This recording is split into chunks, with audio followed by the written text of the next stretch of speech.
ترقی کا راز دل کی ڈائری پر آپ کو نوٹ کرنا ہوگا. 1 سال میں آپ کو اللہ 10 سال کے برابر ترقی دے گا انشاءاللہ. کرنا کیا ہے؟ حلال کمانا ہے، حساب سے خرچ کرنا ہے. گارنٹی ہے، مسند رسول پر بیٹھ کر کے میں گارنٹی لیتا ہوں، 1 سال میں اللہ آپ کو 10 سال کے برابر ترقی رکھے گا. غریب بنا دے گا، غریب نہیں رکھے گا انشاءاللہ. جب آدمی بوڑھا ہوتا ہے تو اس میں 2 بیماری ہوتی ہے. امام بخاری نے لکھا جب آدمی بوڑھا ہوتا ہے تو 2 چیز جوان ہوتی ہے، لالچ، لمبی امید. ناتی کے لیے وہ کرتے، پوتا کے لیے یہ کرتے. بڑے میاں کمر جھک گئی ہے، پیر لٹک گیا ہے، لاٹھی پر آ گئے، اپنے لیے کیا کر کے جا رہے ہو، ادھر دھیان نہیں ہے. آدمی کنجوسی کیوں کرتا؟ جیب میں گیا، ابھی چندہ ہو رہا تھا، لوگ آئے ہیں، میلہ ٹھیلا میں پیسے کو پانی کی طرح بہا رہے ہیں، لیکن جہاں اللہ کے بینک میں پیسہ جمع ہوتا وہاں پیسہ نہیں نکلا. اس کا راز کیا ہے؟ ایک لائن میں بتا رہا ہوں حدیث کے حوالے سے. آدمی کنجوسی کیوں کرتا ہے، مکھی چوسی کیوں کرتا ہے؟ جیب میں ہاتھ تو گیا مدرسے کے چندے کے لیے، لیکن بیوی کا چہرہ سامنے آ گیا، بچے کا چہرہ سامنے آ گیا. جو اندر گھسا تھا ہاتھ وہ اندر ہی رہ گیا، باہر پیسہ لے کر کے نہیں نکلا. بال بچے کی محبت میں آدمی کنجر، کنجوس، مکھی چوس بن جاتا. حضرت عمر نے پوچھا اپنے شاگرد سے، بیٹا جاہل کون ہوتا ہے، مہا جاہل کون ہوتا ہے؟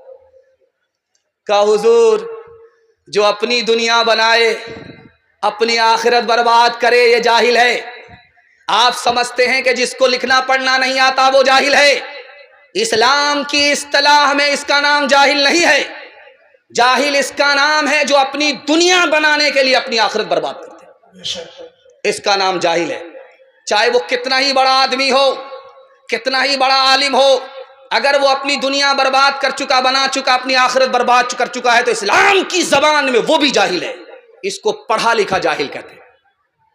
اب حضرت عمر نے پوچھا بیٹا مہا جاہل کس کو کہتے ہیں؟ مہا جاہل جو تمام جاہلوں کا باپ ہے، سب سے بڑا جاہل. تو کہا حضور پتہ نہیں.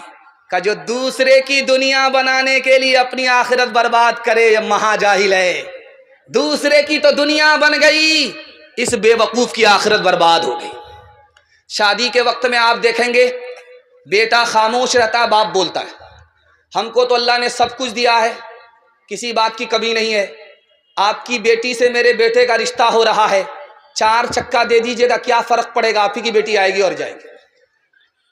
ہمیں تو اللہ نے سب کچھ دے رکھا ہے، ڈبل ڈبل سامان دے دیجئے گا تو کیا فرق پڑے گا؟ ایک پر آپ کا داماد آرام کرے گا، ایک پر بیٹی آپ کی آرام کرے گی. کتنا بڑا ہوشیار ہے، کام بھی نکالنا چاہتا ہے، بدنام بھی نہیں ہونا چاہتا ہے.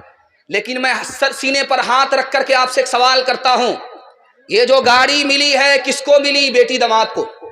یہ جو سامان ملا، پلنگ ملا ڈبل ڈبل، کس کو ملا؟ بیٹی داماد کو. لیکن اس بانر باپ کو کیا ملا؟ نانا کی ہنڈی. یہ دوسرے کی دنیا بنا رہا ہے، اپنی آخرت برباد کر رہا ہے. میں ہاتھ جوڑ کر کے آپ سے کہتا ہوں جب آپ کا بچہ شادی کرے تو آپ صاف منع کر دیجئے بھائی تمہاری دنیا بنانے کے چکر میں ہم اپنی آخرت برباد نہیں کریں گے.